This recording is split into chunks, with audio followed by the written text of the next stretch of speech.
Anything else I can help you with, Mrs. Banning? No, thank you very much. Mrs. Banning, I'm Ben Cartwright. Mr. Cartwright, how good of you to extend your hospitality to a poor, sick stranger. Well, really, the wife of Horace Banning is hardly a stranger. What a very nice thing for you to say. This is my daughter, Melinda.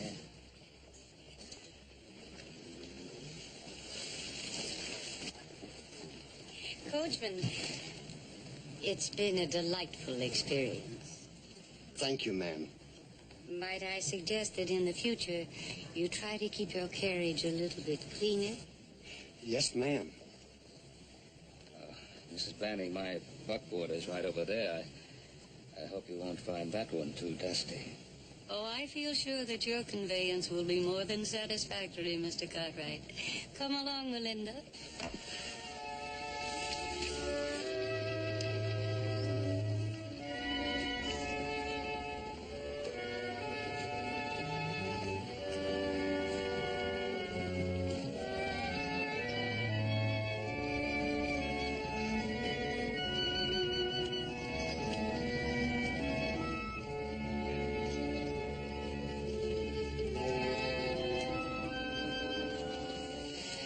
Well, this is where the Ponderosa begins. Why, this is the domain of an emperor. Well, how do you like it, Melinda? It's so different from home. It's like being in another world. Well, we want you both to feel that this is your home, and we want you both to stay as long as you possibly can, or at least as long as Horace can bear to be without you. Well, you do make us feel most welcome, Benjamin. I wish Daddy were here. So do I, darling. So do I. It is too bad that he couldn't have come out with us. But publishing a daily newspaper is quite a job. You know, it must be about 25 years since I've seen Horace. But even in those days, I knew he'd be a success.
Banning, his daughter, my boys, Hoss, little Joe. Well, how wonderful it is to meet both of you. My, they're striking specimens, Benjamin. Must be your fine Ponderosa air here. Aren't they handsome, Melinda? Yes, very. Oh, thank you very much, ma'am. Welcome to the Ponderosa. We heard you was coming, Miss Banning. Paul told us you're in kind of bad health. Hope the Ponderosa and your stay here will make you feel better. Well, thank you very much, Hoss. It's nothing serious, really. I'm just overtired. I want to see the horses. Come with me.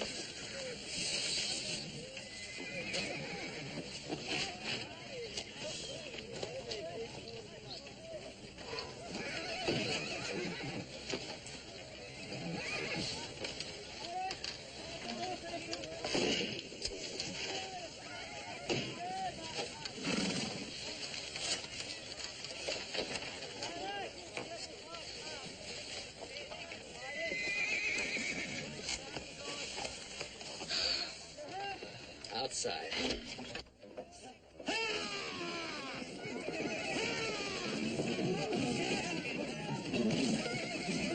I read about that once. I never dreamed I'd ever see a bucking bronco.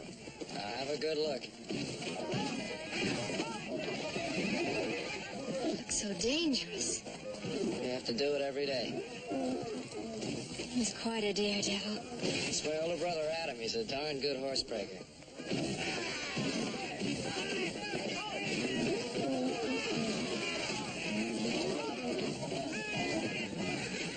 Horse looks like it's half wild. He was all wild once. It's hard to think of horses as being wild. Where I come from, they're all so gentle. You gotta break him, and they won't do any work for you. What is it that has to be broken, little Joe? It's just the wildness that's in him.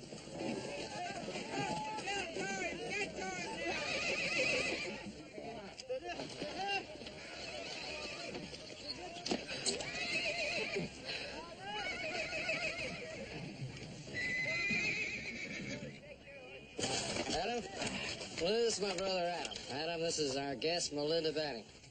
Morning, Melinda. Welcome to the Ponderosa. I'm afraid we're going to have to excuse him for a minute. It's time for you to go to work, buddy. They got a little old horse over there all ready for you. Oh. You stay right here. I'll be back.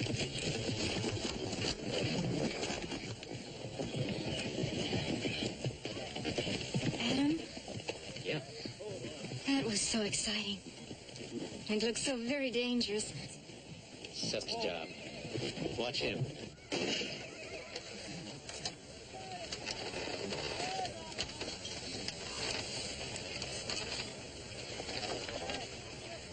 All right, turn him out!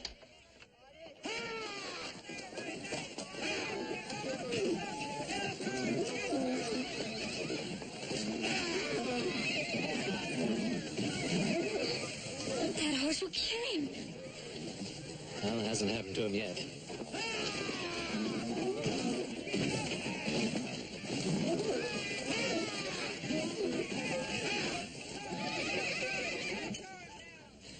It stopped bucking now. Does that mean he's broken? No, but most of the fight's out of him.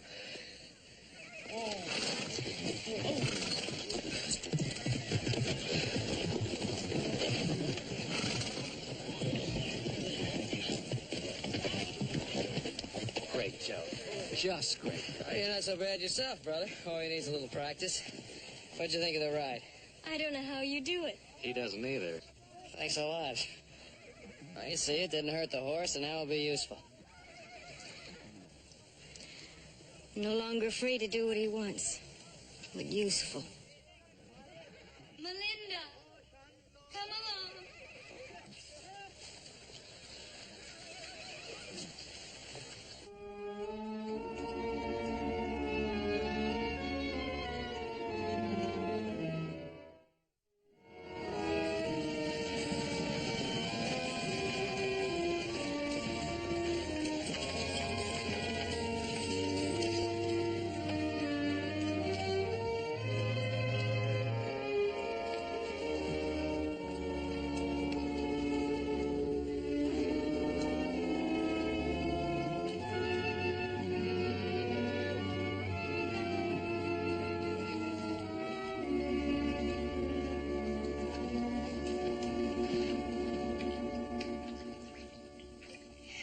I must say I find myself a bit surprised at these Cartwrights.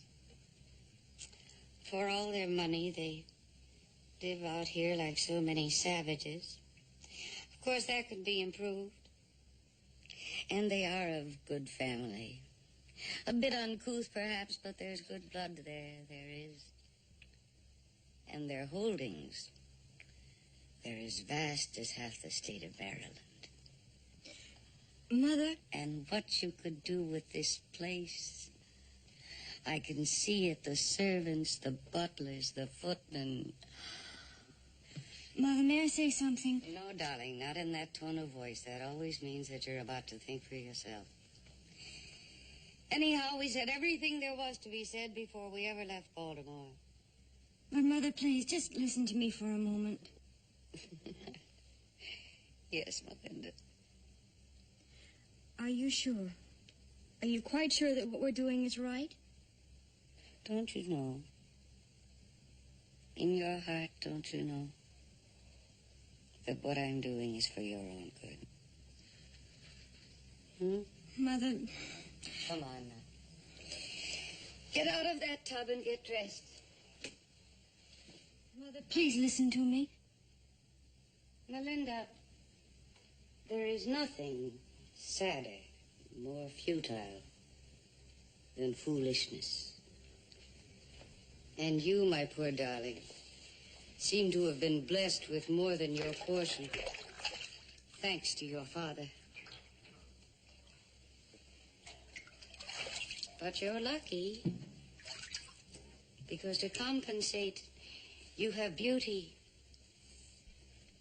Beauty that was wasted in Baltimore, thanks to the way we had to live due to your father's continuous failures. But out here in Ponderosa, we're making that beauty work for us. Mother, that isn't what I wanted to know. I know all that. I wanted you to tell me that what we're doing isn't wrong. Wrong? Oh, no. No, of course not. Everything that we're doing is right. Happiness for you is right. Security for you is right. Security for your children. Everything that we are doing is right. It's all right. How could I be anything but right? Wanting all of this for you? Melinda?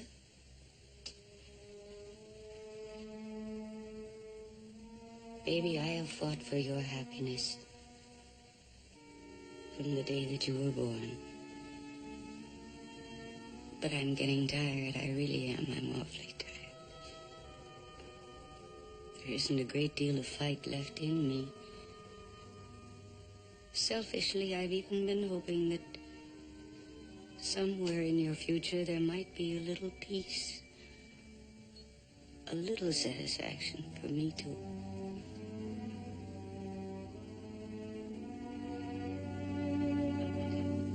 No, don't cry.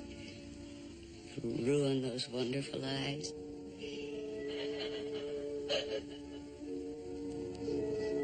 You are a lovely girl. I merely want someone to appreciate that. Come on, let's get dressed.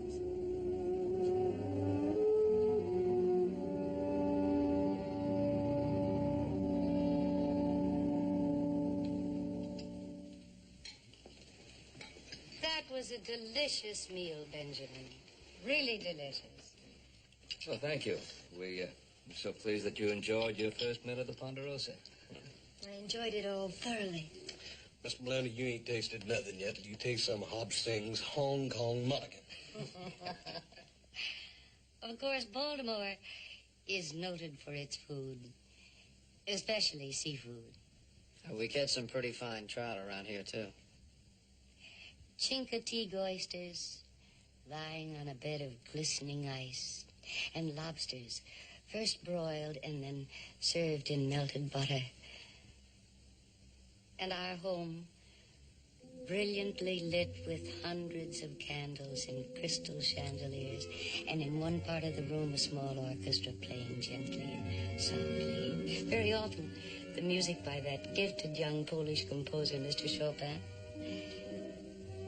And the servants, one behind each place, in the white uniforms, the white cotton gloves, the white stockings.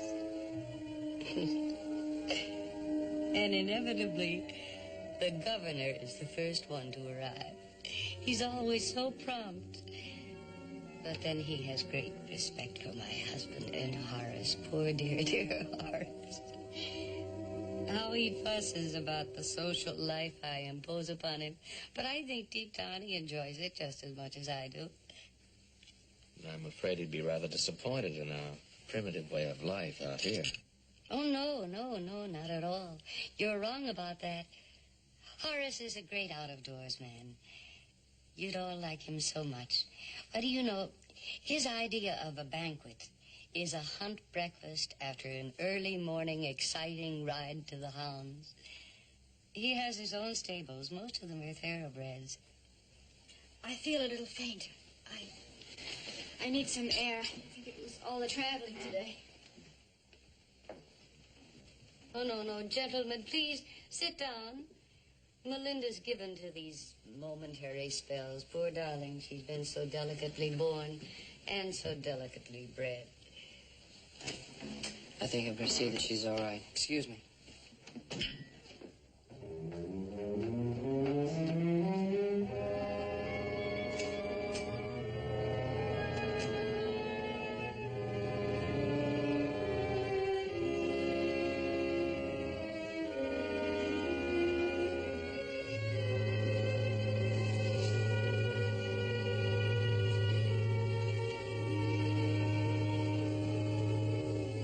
Melinda, you all right? I'm fine, little Joe. You shouldn't have left the others. I saw that way you looked. It worried me. You're a nice little Joe. Hey, you know, you don't talk much. Mother seems to do it for both of you. She's much wiser than I am. Yeah. You know, the things she was talking about, I've only read about them in books. Must be a lot different for you out here. I like it here. We like having you here. It's such a wonderful feeling of family.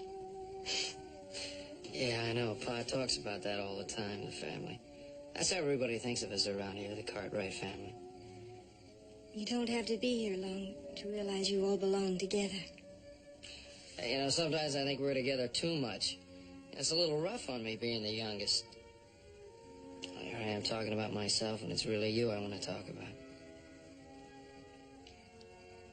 There isn't very much to know. Where I come from, I lead a very quiet life. Quiet? With that house and all those servants and the governor coming to dinner all the time? Your father being a big newspaper publisher?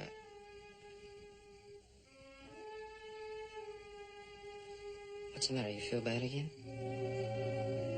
It's nothing. I mean, you're not disappointed in the way we live out here. Oh, Joe, please.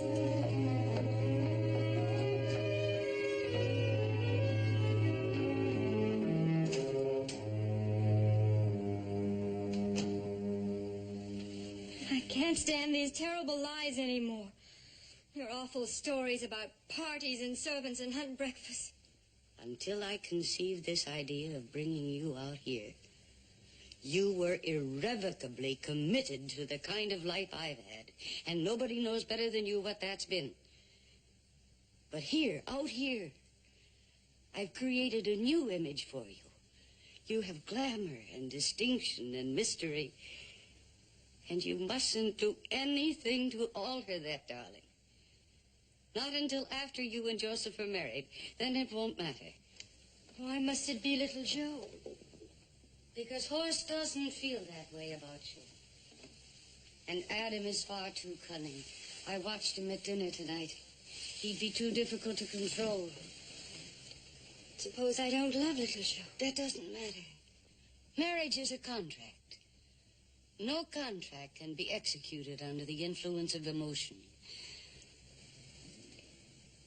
I suppose you're right. Of course I'm right. You'll have a perfect marriage with Joseph. You'll be able to twist him around your little finger. Just think. You'll have everything your own way. Just think how happy you will be. You've been twisting my father around your little finger for 25 years. Has it made you happy? Who in the whole world could be happy with your father? For you, Melinda, it's going to be different. So different. And I ask you with all my heart to believe me when I say everything I'm doing, I am doing for you.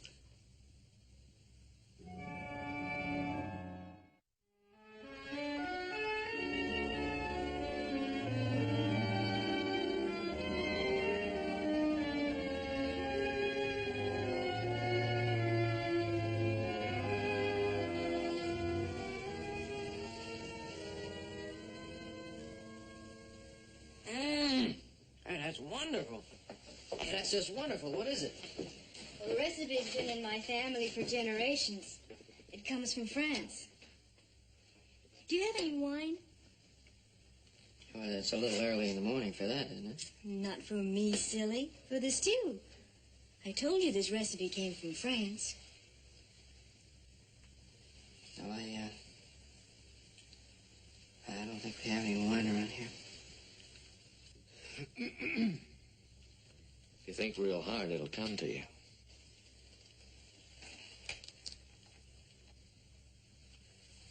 It's in the pantry. Oh, yeah, the pantry. For the minister, I forgot. I knew it'd come to you. Oh, I'll get it.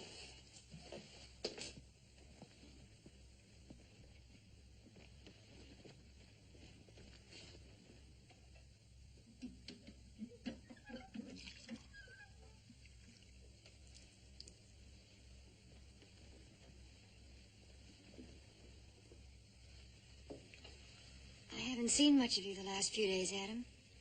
You haven't seen much of anybody except Joe. I've missed you. I'll bet you have. No, Adam, believe me.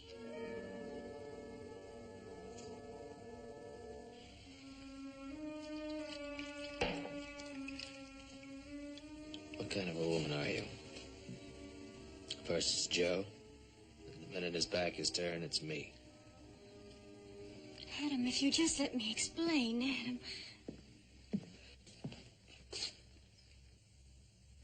Yes, Melinda? I was going to ask you if you'd like to taste some of the beef stew. No, I'd rather be surprised. He's gonna be surprised, all right. Wine and beef stew. What are the Frenchmen gonna think of next?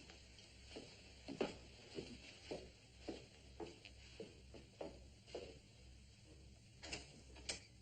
was the most delicious dinner I've ever served in this house.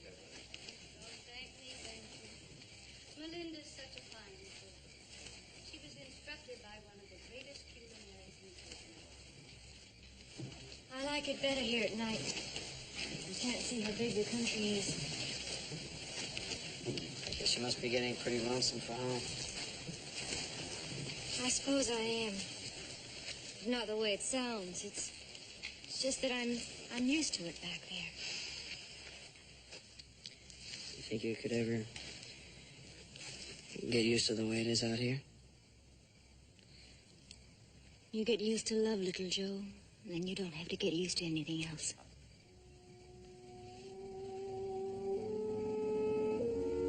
Does that mean what I want it to mean? You're sweet, little Joe. You're the nicest person I've ever met. You're pretty sweet yourself. I haven't been able to think of much else since you got here. Then I'm glad I came.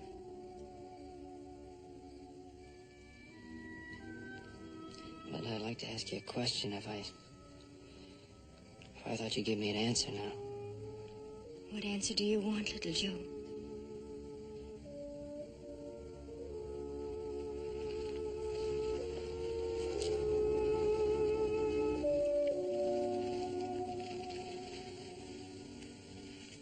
You answered me. Yes, little Joe.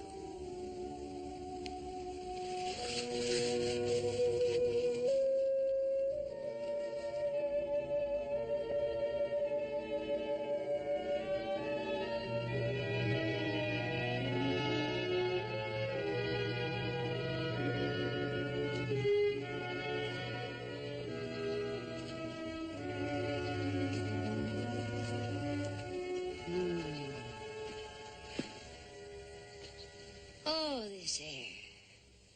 It really is invigorating, isn't it?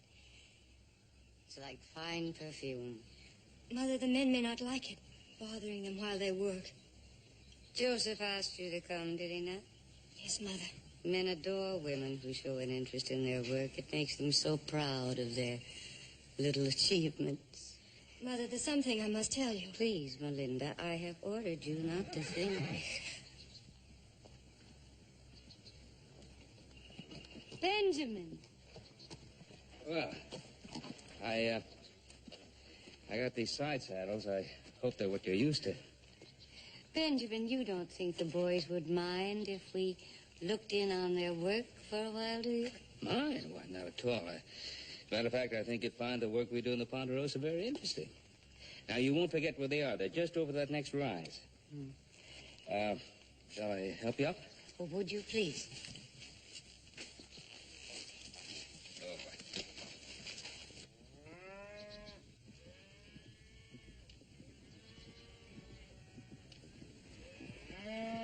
I wonder who asked them out here. Well, I did. Any reason why I shouldn't? They're our guests, Adam.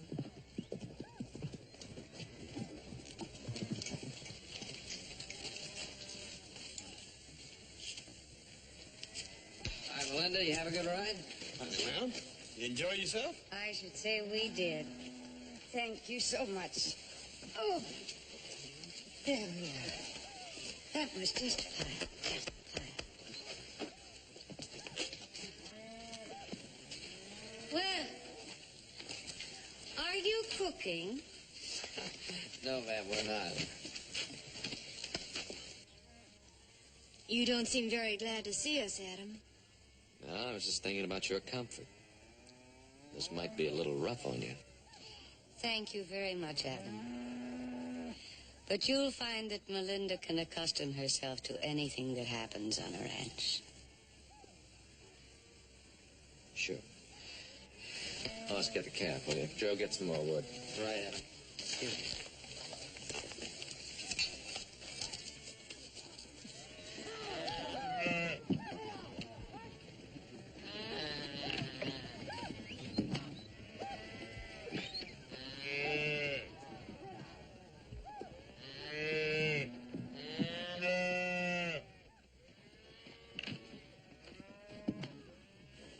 You're not going to burn that tiny thing. All cattle look alike. It's the only way we have of putting our name on them. Besides, it's not really as bad as it looks.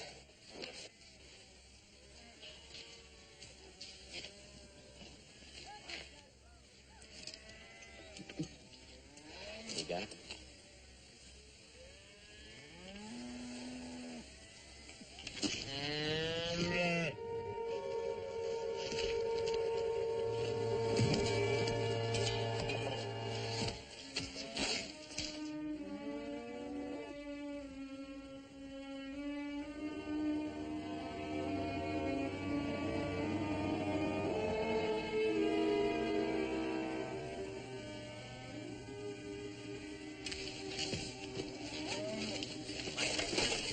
What happened to him? I told you the women shouldn't be here. Now, why don't you just go back to the house?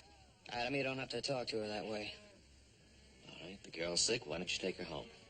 I'll take her home, but only because she's sick. Come on. I'm sorry. I guess it threw me seeing her keel over that way. I'm sorry, Melinda.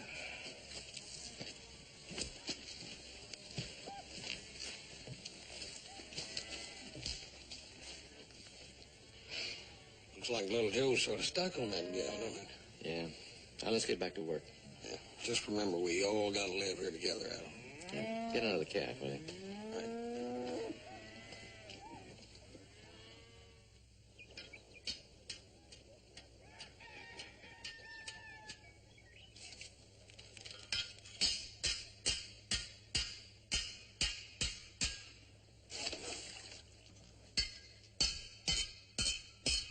What kind of wire is that?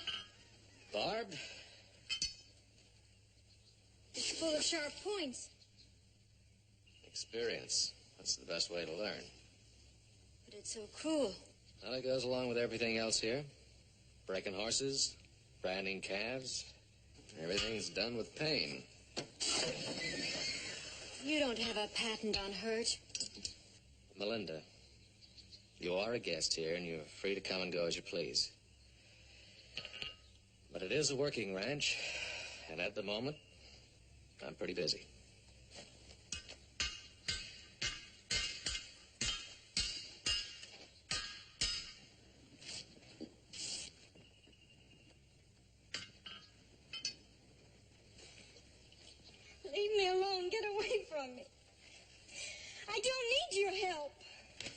like you do. There you are.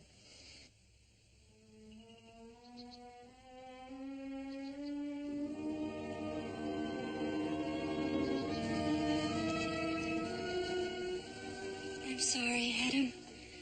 I don't know what led me to do that.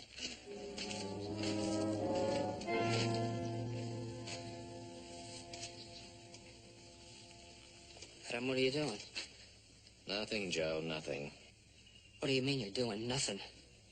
Oh, come on.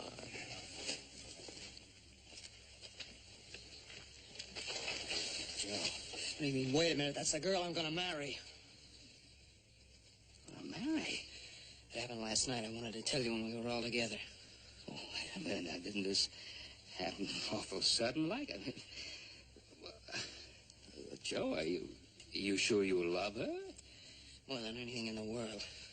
So when I saw her with Adam... Wait a minute now, Joe. Adam didn't know how you felt about Melinda. Well, none of us did. I suppose you're right. So I think I better set him straight. Now, wait, Joe. Joe, look, you go up to the house. Please, go up to the house. Yes, sir.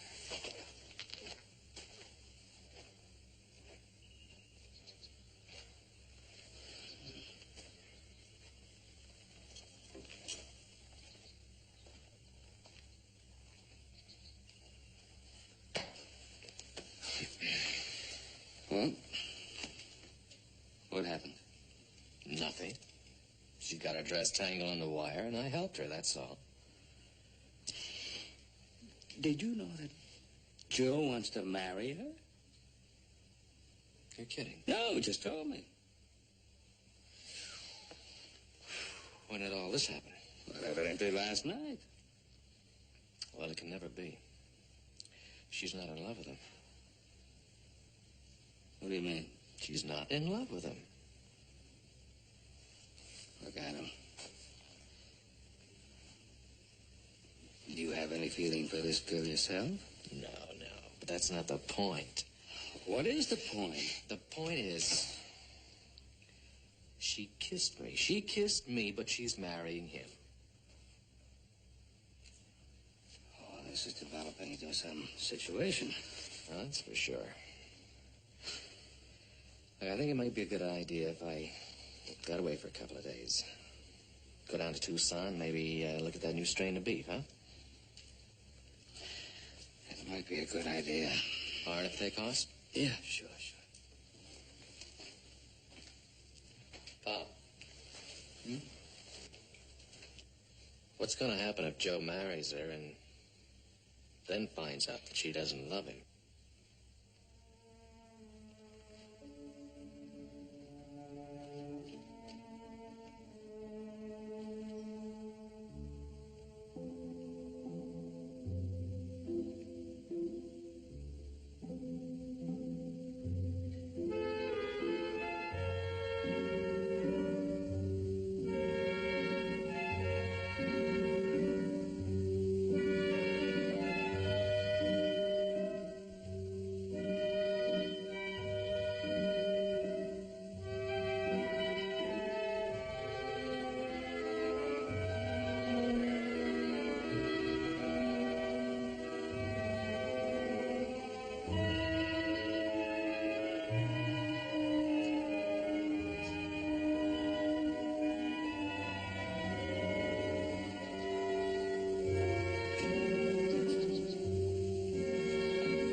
Horace.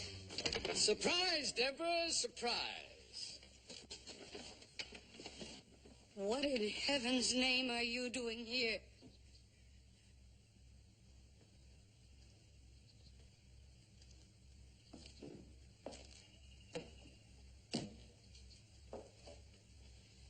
Deborah. Horace, I asked you a question. What are you doing here? Well, my dear, I'm afraid I have some unfortunate news. Is it unfortunate news? That means you've lost your job again. Well, that hardly surprises me. Well, why did you come here? Of all times, why did you come here now? But, Deborah, you're here. Where else would I go? Any place in the whole wide world except here. Now, you get on that thing and you ride out of here just twice as fast as you came in. But, Deborah, I don't understand. It's been such a long trip. I'm hungry and I'm tired. Why must I go? Why can't I stay here? Why can't I see Melinda and my old friend, Ben? Because your old friend, Ben, is the last person in the world I want you to see right now. Horace, Melinda and Joseph Cartwright are going to be married. Married? Why, that's just wonderful. Melinda and the son of my old friend. I think that's simply wonderful. Why, it looks like I got here just at the right time. Horace, I have worked for weeks in time and in effort to bring this marriage about. And now you come along unexpectedly and spoil everything. Spoil everything? How could I do that? Why would I do anything to hurt Melinda? I'm her father. You are not Melinda's father. Not a father? You are not the father I have described to Ben Cartwright. But Ben knows me. He knows I'm her father. Ben Cartwright thinks Melinda's father is a successful businessman. He thinks we have lived in grace and splendor. He thinks she has known culture and wealth. I don't know why you made up all those lies, but I know Ben Cartwright. And I know that whether Melinda had money or not wouldn't mean a thing to him if his son loved her. You fool. You dull, thick-headed, idiotic fool. All your life you've been avoiding reality. Deborah, I don't think that's fair.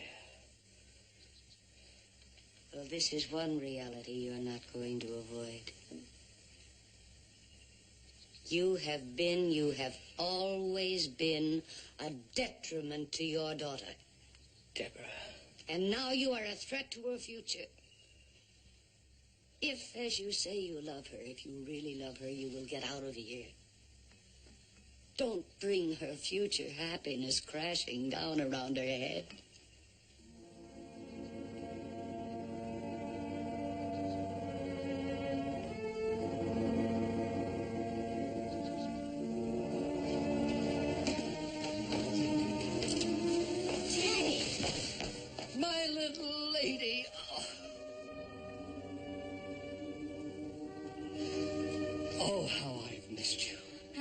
You too, Daddy. Your mother tells me you're about to get married. Yes, and now you can be here for the wedding, too. I was hoping for that. And Mr. Cartwright is going to be so pleased to see you. He talks about you all the time. Let's go see if we can find him. No, Melinda, I'm not going to stay here. You're not going to stay, but where are you going? You just got here. Your mother, she thinks, well, it's better that I go away again. You know, Ben thinks I'm a successful... all he needs is one look at me and... Yes, I see. Your mother's right, you know. Oh, yes, she's right. The only thing important now is you. What happens to you? Mustn't let anything endanger that. No, I suppose she's right. Horace, will you please go before they come and find you here?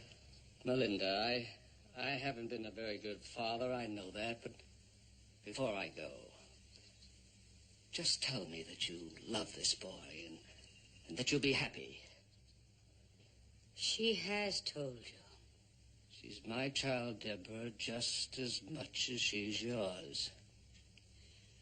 Now you get out of here. And if you do anything to interfere with this marriage, I swear by everything that's in me, I will kill you.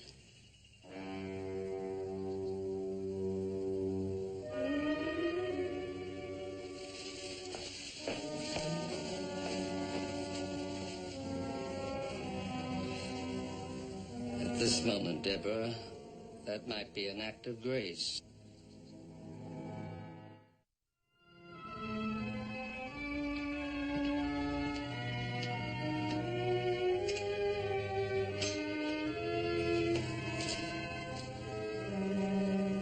Horace? Horace! My golly, what a wonderful surprise!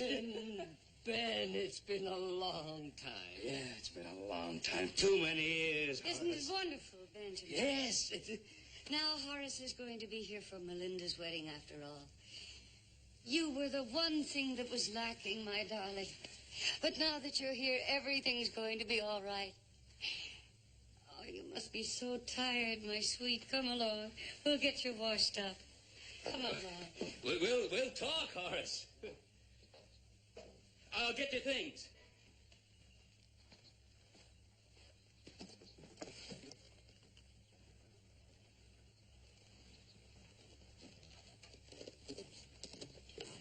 Oh, Joe, did you see Melinda's father? I tell you, it was the most wonderful surprise when I... Oh, what is it, Joe? It's Melinda. Oh, say, what was troubling her? I don't know. She was crying. She said it was all the excitement about seeing her father. Well, of course it was. I guess it was. I'm probably just imagining things. Well, what else could it have been? I don't know. Just a feeling I have. I love her so much, Pa. You do? She's so beautiful. Well, you've been around pretty girls before. Yeah, but it's not just that. It's everything about her, the way she talks, the clothes she wears, where she comes from. I've just never known a girl like her before.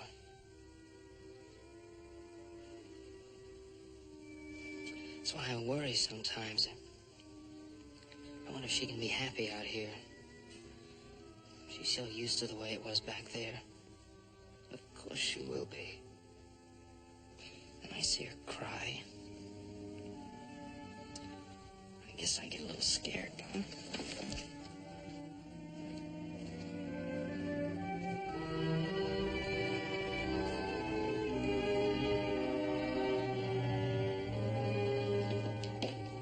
Good evening, Ben.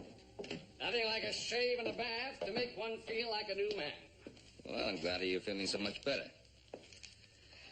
Will Melinda and Deborah be down shortly? In a little while, you know women. It takes them longer to comb their hair than it takes a man to grow a beard. Exactly what you mean. Well, dinner won't be ready for an hour anyway. Another hour? Hop Singh wants to outdo himself. Well, that'll give us a little time for a talk. About old times, eh, Ben? I've been looking forward. Well, not exactly about old times. I'd like to talk about your daughter and my son. All right, Ben. How about the happy young couple? That's just the point. Will they be a happy young couple? Why, I don't understand. Deborah assures me this is going to be a perfect marriage.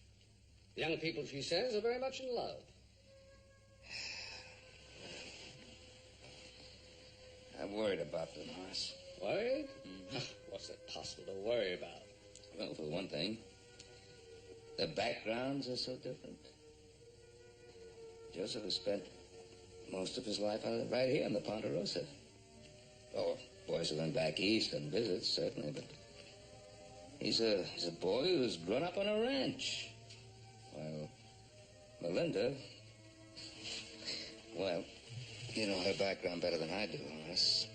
cultural pursuits, the elaborate social life, the elegance of your home. Now, Ben, I don't think that's important. It's important to Melinda. If she has to give it all up for this kind of life. Oh, well, we like it, of course. It's what we know. But your daughter, do you think she loves Joseph enough to want to give up all the wonderful things that you provided her with back east for this kind of life? Life on a ranch. Ben, I'm sure Deborah knows what's best. Horace, please. This is not Deborah's decision. It's Melinda's. Ask her. Now, she won't keep the truth from you any more than you would from me. Ben, there's something... You're right. I won't lie to you. I mean, I wouldn't lie to you. But lies have been told you about me and my success and Melinda and her background. Well? None of it. None of it's true. Nothing is further from the truth. I don't even have a job. Deborah concocted the whole elaborate scheme.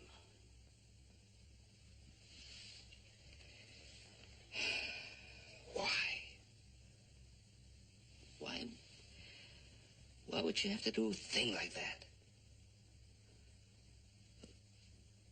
To snare her husband for our daughter.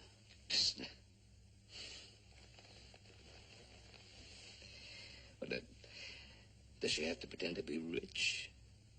Does she think I'm looking for rich wives for my sons? My wife's ambitious. I guess she's had to be with a failure for her husband. What she did was wrong, Ben. Very wrong. But she did it out of a sincere desire to provide Melinda with a good home, with the kind of life that Deborah's always wanted and never had.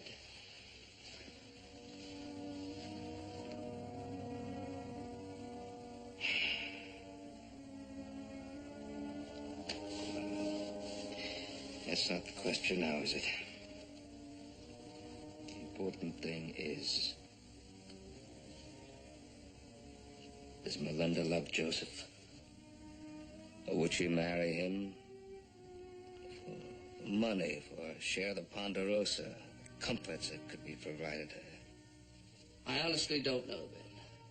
All her life, Deborah's been telling her what to like, what to think, what to do.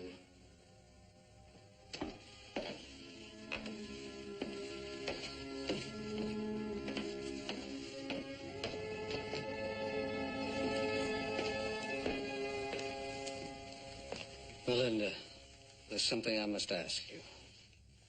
Yes, Father. I heard you talking to Mr. Cartwright. I know what I must do. Where is little Joe, Mr. Cartwright? Well, he's out of the barn. His horse went lame. He's tending to him.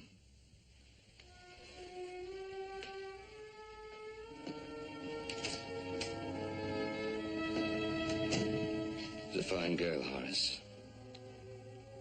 I'm glad you're both so honest. I'm glad we both finally found the courage.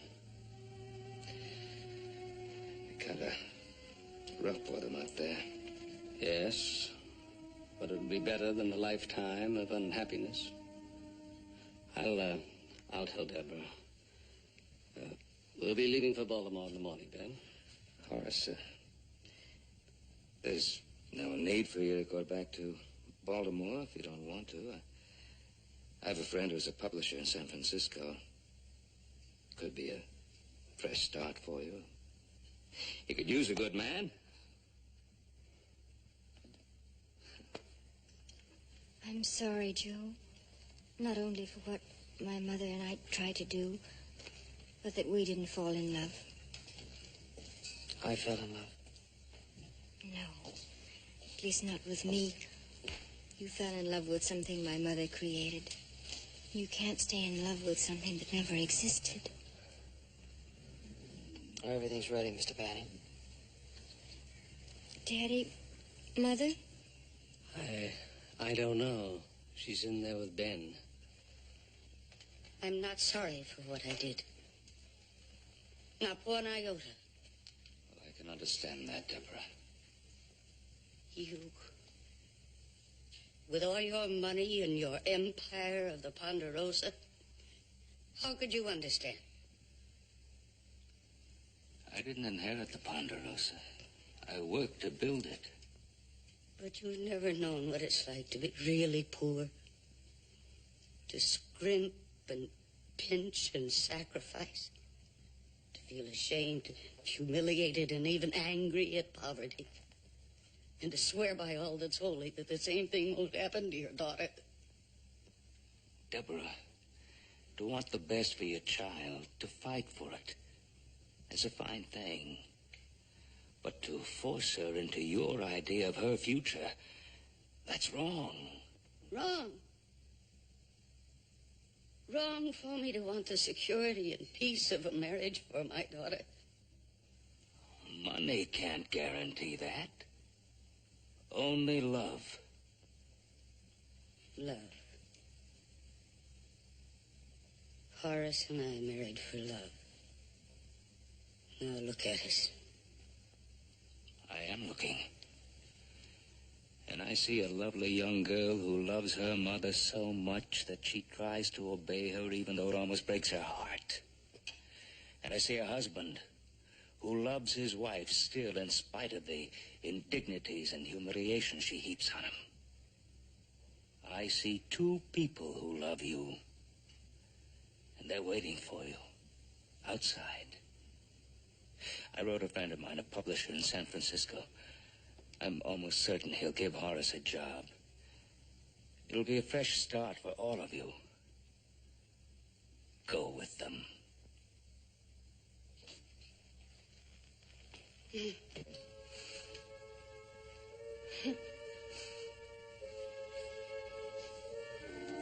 Goodbye, Ben. And thank you for everything. Goodbye, Horace. Good luck. Goodbye, Melinda. Goodbye, Mr. Cartwright. And thank you.